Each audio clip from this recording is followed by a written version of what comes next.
Welcome back to our channel. Two brown girls here, Miss Kev on stage. Deandra Giselle. And we have a segment called Dear Brown Girls where you, the viewer, can email us questions and we will answer them to the best of our ability. Make sure you check out our last one. It's really good. Advice as women. We did get another question and I will read it to you.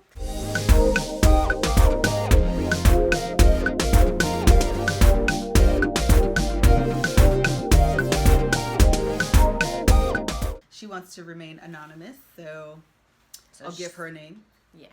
Her name today will be Hannah Montana. Hannah writes, "Hey Brown Girls, you both have done an excellent job with your YouTube channel. I truly love all of your videos. Thank you. Do you have any tips for girls who are waiting for the one? I know that God will provide, but the waiting process can be a bit challenging. It also doesn't help that just about everyone in my friend group is in a relationship of their own. LOL. Please help. Love you guys. Heart." Okay, so Melissa is looking at me because she has already stated that she's not the best at this question, and she'll explain why. Yeah, I have been with my husband since we were like juniors in high school. So it's a long time, a good portion of my life, in fact. So I never feel like I had to wait for someone to come around because he just, I've been with him for a very long time. And what I didn't want to do, and we just sat and literally talked about this for about 20 minutes, because what we didn't want to do is give you the right answer.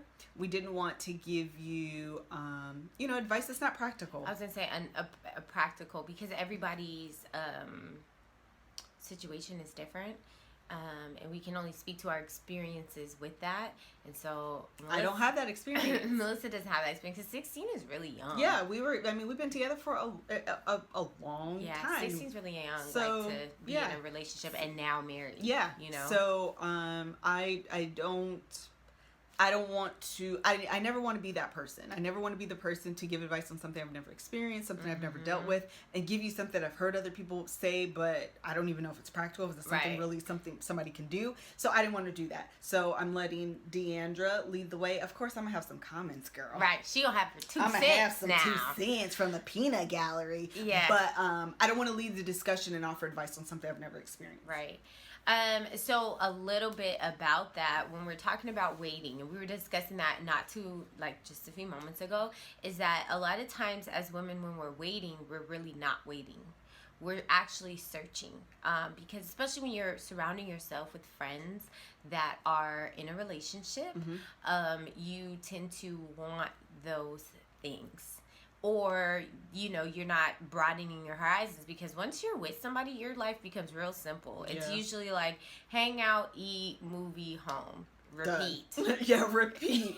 Go to work, repeat. So one of the things that I wanted to say is to make sure that you are comfortable being by yourself. Being Hannah Montana. Being Hannah Montana. By yourself, meaning you aren't, what makes you happy when there's no one else? And actually, go ahead. No, go ahead. I was going to say, I actually think this is a really good point. And I'll tell you why. When I was teaching, I taught Sunday school for a few years at my church when we were in Washington. And we did a women's class. And one of the things, one of the books that we read was talking about being okay in your singleness. I've always struggled with that word, but I think I've come to grips with that. I'm okay with it. Because at the end of the day, right to point to what Deandra said is, outside of being a wife, outside of being a mom, outside of being a co-worker, outside of being all of those things, I am Melissa Denise Fredericks. And I have to be okay with the singleness that is Melissa. Without adding all those titles. Without those titles, who am I? Am I okay with this person as a full, complete person? And going back to being a full, complete person, the reason why it's important for you to have that before being in a relationship is because you have to bring something to the table. See, if you're looking for someone to complete, like if you know how when people are lonely and they're looking for companionship, that person has not dealt with. It's different when you're dealing with losses. Right. But when you're by yourself and you just don't like being single, you are looking for someone to complete you, someone to make you happy, someone who, brings joy into your life.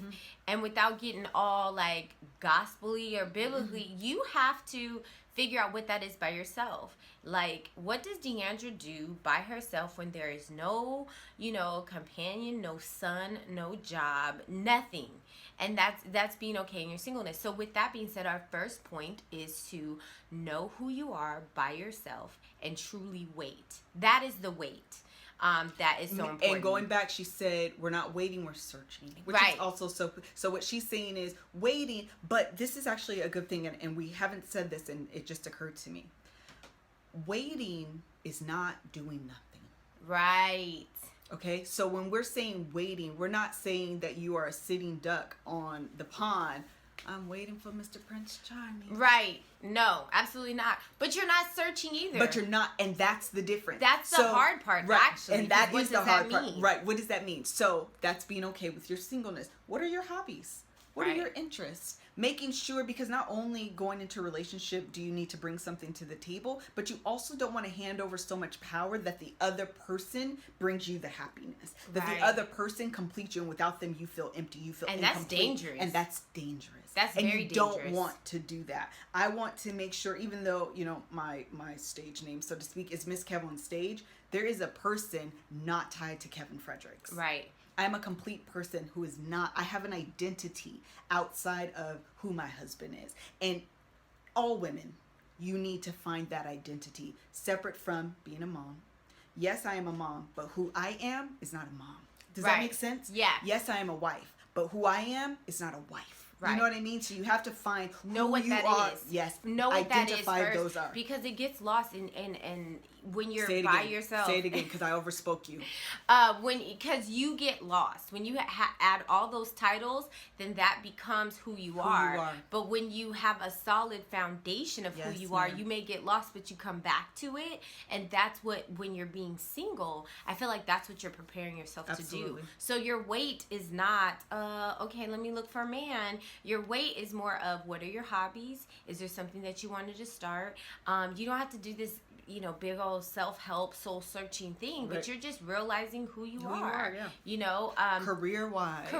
Maybe you have educational goals. Maybe you have financial goals. Like, do those things. It's so much easier to do those things single than they are when you have to consider another person. Yeah. And don't include kids. Oh, yeah. I mean, that's just that much more You'll have difficult. a plan, and it's out the window. Won't, exactly. So accomplish those things. Be driven. And not to say, back up. That's not to say that things can't be done with a companion. Right. They can. It's just now you have to consider those things. Someone else. You have to consider someone else. So when you're single, girl, you ain't got to answer nobody but yourself. Go on and do the things that you want to do. Right. So that is the waiting process. Okay, so when we're talking about not searching, right, because that gets difficult. So I'm not supposed to do anything. It's not that I'm sitting around and waiting, but that also means that, I'm not searching? What are we doing? Well, I was also saying that you want to surround yourself with friends that are single as well. Yes, ma'am. That has similar goals as well. So the reason why I say that is not saying you can't hang out with your coupled friends. That's not it at all. But like I said, your couple friends are in a relationship, so they're going to do relationship type things. Melissa and I are very boring, which is why we hang out a lot. We are. And when we do hang out and we have CPK. Fun, right, it's glass of wine. Glass of wine, or our whole families hang out together. So that's one thing. But your single friends, and usually we are at a house. We're not trying to go anywhere, or it just so happened that, okay, like what we went to Scotty's choir event all together, and we're like, you know what, let's go eat afterwards, and we went to Cheesecake Factory? Cheesecake Factory. That is like that's what we do. Yeah. But your single friends will go on adventures with you. They may go on a winery safari with you. That's fun. I actually seen a Groupon for that. We should do that in summer. Okay. But like they'll do adventures, take themselves out of their comfort zone and do things where people who are coupled up are not really trying to come out of their comfort zone without their companion. Right. You know what I'm saying? Unless it's like super girly, but a lot of times like they're gonna take their companion with them, or you want to go with your single friends to, you know, on an adventure. And then that opens you up to meet other people who are single. So you're not searching, you're just leaving yourself open to whatever comes that you may be interested in. And you have standards, because once you know who you are, you know what you're going to accept and what you're not going to accept. But when you don't know, so let's just say you love people or a man that makes you laugh. Okay, so you run into this guy, he makes you laugh, but he doesn't have a job. He lives with his mom until he wants to move in with you. You know what I'm saying? But because he made you happy, you allow him to move in with you. Right. And bring you down. You know what I'm saying? That's what we're saying. Find yourself so you know about that. My mom taught me this actually when I was younger, and I preach it all the time. You need to, not your list of like wants, but your list of absolutes. Yeah. Like, these are things that I absolutely will not accept. These are things that I absolutely will not accept. Like, for example, for me, cussing. Or not cussing, well, it's cussing. But smoking. Oh, yeah. I absolutely did not want a man who smoked. Point blank. I didn't grow up around smoking. That was an absolute for me. I've known people, personally, that's an absolute for them, but then they date people who smoke. So then it always makes me question, well, where's this relationship going? Because you know what you did? You settled. For something else. You compromise and you settle. And this is the thing though, I don't think that compromising is bad. I think it's when you're compromising something that's absolute. That's the problem, because there's absolutes and there's wants. Exactly. Know? Because I was very much so like, I want to marry someone who actually, let me take that back. I never really was one of those girls who were like, I want to be married. I was always very. Actually, so was I. Yeah, I was never like, oh, when I get married, I want to be married by this point. Oh, my wedding colors are going to be. That was not me. Either. But I didn't know what type of men I liked. You know, I wanted them to be 6'5" and above. But see, that's a want. That's not absolute. Right. That's a want, not absolute. I wanted to be brown or lighter. I'm very big on dating men of color. Me too. That's actually one of my absolutes. And that was an absolute. Because they just age well, y'all. Yeah, I mean, they get. But no shade, no disrespect if that's not your absolute. Right. No, not at all. And what was the other? It was very. I remember putting this list out. And it was all physical first. Okay, all physical. And then towards the end, I was like, it has to be someone that loves my son as his own. Someone that is the head of my household. Someone who is a provider. Someone who has a strong relationship with God. Like, then, those are the real absolutes. Those are the real absolutes. Like, my wants came first. Because if you guys have seen Scotty, you know, he is not 6'5". Yeah. He is not. But he does. He checks off the absolutes, though. He does. I was gonna say he checks out my wants, because once you mature, you realize that your wants are just wants. They're just wants. It is important to establish, though. Do you want Christian morals? Do you want someone who? One of my absolutes. Well, I wouldn't say. Well, it's kind of an absolute, but I wouldn't really call it an absolute. But had to have a good relationship with their mom, because that is a reflection of how. To me, in my mind, it's a reflection of how you're going to treat me. Depending on how the mom is. It is a reflection of, and that's something my mom always taught me. So that I've always looked at, let me see your relationship with your mama. Like, let me see how you treat your mama. That was something important to me. Not smoke, had Christian values. All of those things. You have to identify who you are. Again, getting to know who you are, establish your singleness. In your singleness. And then that'll help you develop, you know, who you're actually attracted to. Sometimes when you look over, I dated a guy when I was in Hawaii when I was in 9th grade. I look back on it. Actually, I've dated 2 guys. And I look back on it and I'm like, what the heck? What about you? That I like. Made me think that you would be good for me. Like, it just did not make sense. But, I mean, I was young, obviously. But I also just wasn't sure of who I was and what I wanted. I was going to say, you have to really know. You really have to know yourself. Because when I look back at being a young adult. I'm still young. But being a younger adult, I look back on some of the guys that I dated. And I see that there was issues with me, and that's why. And in church right now, we're talking about how spirits connect with spirits. Yes, Familiar spirits connect with familiar yes. spirits. So the things that now that I'm getting more into like my spiritual life, and I'm looking back at relationships, I realized that the point of where I was in life, that was I was drawing that to me. You know, when I realized what I was attracting some pretty messed up people because my mental was messed up. And there was nothing wrong with me. I have an amazing dad. Right. You know, I don't have daddy issues. I have actually an amazing dad, an amazing stepfather. But something was going on, and I was attracting those people, and that is why the wait was important, because I wasn't waiting, I was searching, and I wasn't ready to search. So people, it was almost like, you know, our pastor gave a demonstration of how when you talk to people, right, and that spirit is with you, and then you leave, that person leaves, but their spirit stays. Right? And then you're walking all by yourself, and then another was like, oh, I know that spirit, though. Yeah. And comes and attracts yourself. So then you find yourself in a whirlwind of mess. Because you weren't ready to date in the first place. Yeah. It's so key. And it's not just dating. Like, at the end of the day, we're talking about, even when you eventually get married, like, you want to be in a position and being comfortable and whole. I don't know if I've said it in this book, but I've definitely taught it in a women's class. Be a full, complete, whole person. Mm-hmm. Full, complete, whole. Nothing missing, nothing broken.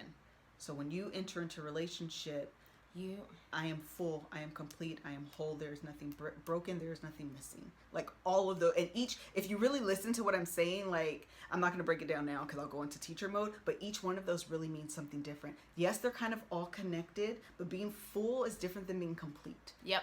You know what I mean? Yep. Nothing missing is different than being nothing broken. Yep. You know what I mean? All of those mean there's a nuance to those words. Making sure that you are all of those things before going into a relationship. It's number one. That's the basis of a healthy relationship. I was gonna say it's the basis of a healthy relationship, and again, think about that.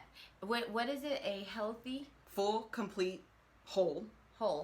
Nothing missing, nothing broken. And then what happens? You attract that type of person to you. Preach. That's Bring what's it happening. Full circle. You attract that person to you. Yes. And then your relationship isn't about fixing each other. You guys can actually get to know and enjoy each other. And introduce each other to the different things that you like. And that's where your compromise comes in. Right. Friendships that turn into relationships They're the best. End up lasting a long time, because when you were being that person's friend, you actually were just being. Yeah, you were showing your true, because you know, when you're dating, you always have your representative. Yeah. Your best representative comes forth, and then you kind of relax, and then your full self kind of comes out. But when you're friends, you have nothing to hide. You have nothing to cover. There's no guards up, there's nothing. So you're my friend, girl. I don't care if you see, you know, my flaws or whatever it is. If I talk about this person, talk about that person, I might like that person. You know, you don't mind because there's no judgment. I don't have to impress you. You're my friend. Same, me and Kev, we were friends. We were both dating other people. One of the guys that was in the previous guy that I was talking about, like, why was I dating him? Me and Kev was talking like, why is you dating him? Girl, I don't know, child. Right. You know, like, that was the friend. Very similar to D. That's the type of friendship we had for a long time before we actually dated.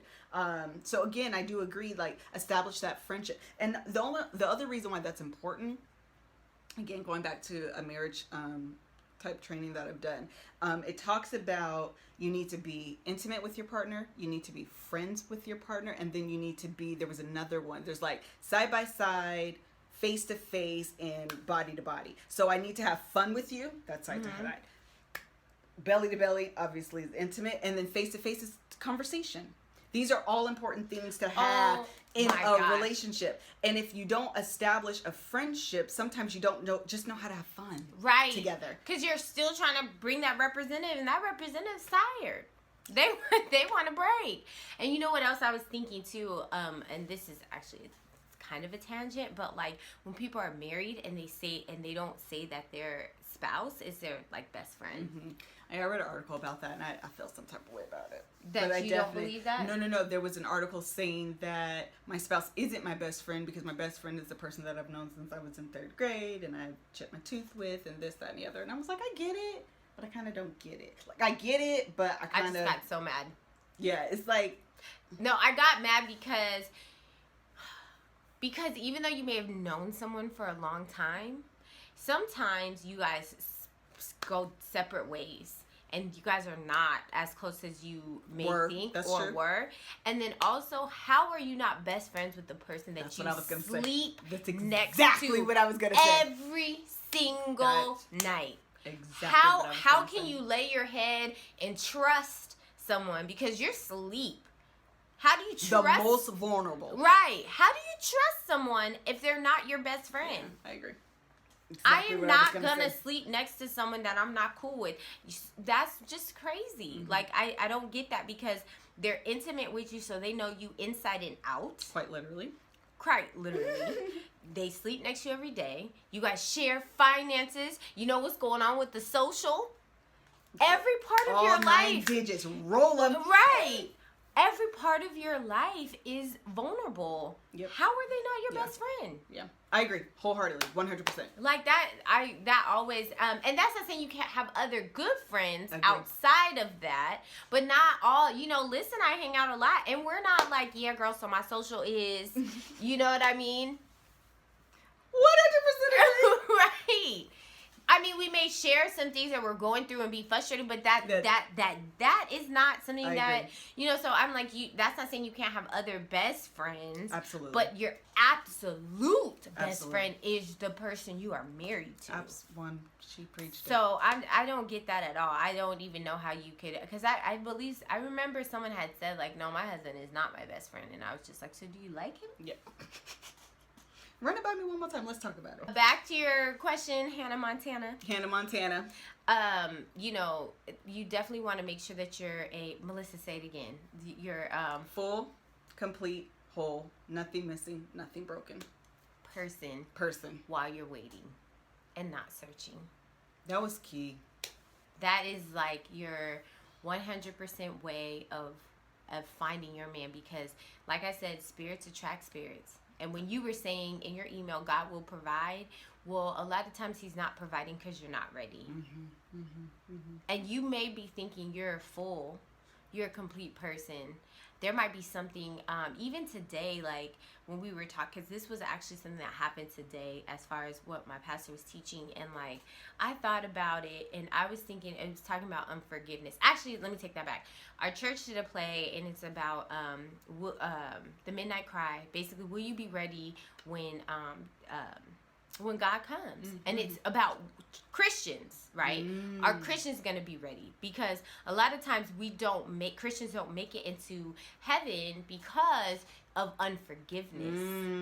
Not because you were rude, not because you didn't go to church, because you didn't apply the word and you didn't have, you didn't forgive the person. And so that was huge for me because I have a hard time forgiving my son's father. Like the mere fact that he calls me makes me pissed. Yeah, get your blood boy. You know what? That's so good because I can be like that. And it's crazy because it's like there's so many things wrapped up in that. Right. And you have to peel back those layers to figure it out. But what happens is sometimes we put Band-Aids on them. And then you don't address the situation. And what makes me realize why I get mad. Let me just tell you why I get so mad. Because now that I've changed who I am and how I operate, and I start searching who I am as far as a Christian, as a mom, and all those good things. I attracted a different type of person to me. And now that I have a good example of a man, it pisses me off that he's not. And I am tied to him forever. Ever, because of your son.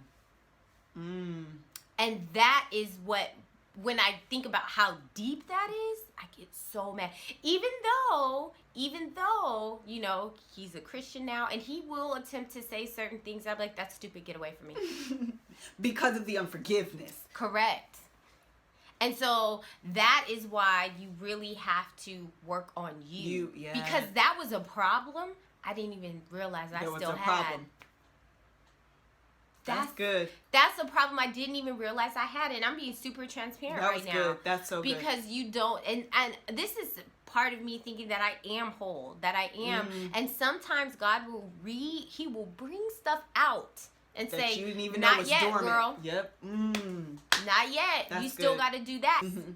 And so that's the thing, like, and then, you know, you put something over that and move on with your life, and then you don't know. So, bringing that all back full circle, you have to really be a whole person. You have to really search for who you are and allow God to peel off those layers and bring things up, because when He does, sometimes if you're in a relationship and he digs that up, and you'll look at that person and be like, you're the problem. Yeah. You're a problem. Yeah. You know, and so, girl, wait and find out what Hannah likes. Girl, what she wants to do. What you want to do. And do those things. Do it. You want to travel the world? Girl, do it. Because let me tell you, you're not going to be traveling with these kids. It's not very much easy. Ask us. No. Ask us how we know. And you trying to plan. It can only be in the summer. Thank goodness for grandparents. Like, you really want to find out who you are. So, I mean, I think that's it. I think we touched on a little bit of everything. Everything, right?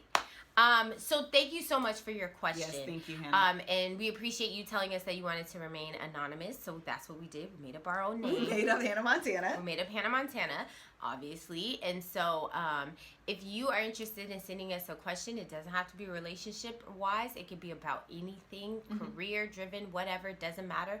Please email us at 2brown girls@gmail.com. The description box will have the email, and then I'll also post it here so you guys will be able to see it. But we really actually enjoy getting the questions, because we get to, I don't know. It's just something different. It's something different, and I think sometimes these are things, like, as we talk about them, something else kind of comes out. Because what we talked about here was not what we talked about prior to filming. Yeah. Please be sure to send us your questions and your comments, and email them to us, and then we are, you know, going to answer them. Yeah.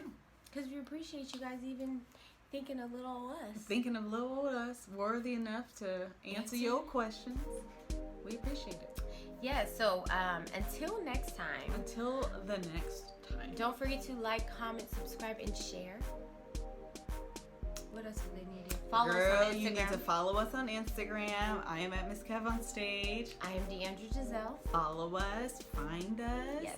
Then what else you need to do? You need to subscribe. Yep. Girl, we got a checklist for you, okay? Okay. Subscribe. No. Like, comment, share. Yes. Subscribe. Yep. Okay, do that. Go to Instagram, find us, and then follow us. And then don't forget to email us your questions. Right.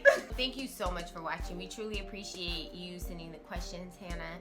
And until next time. Until the next video. Bye. Bye.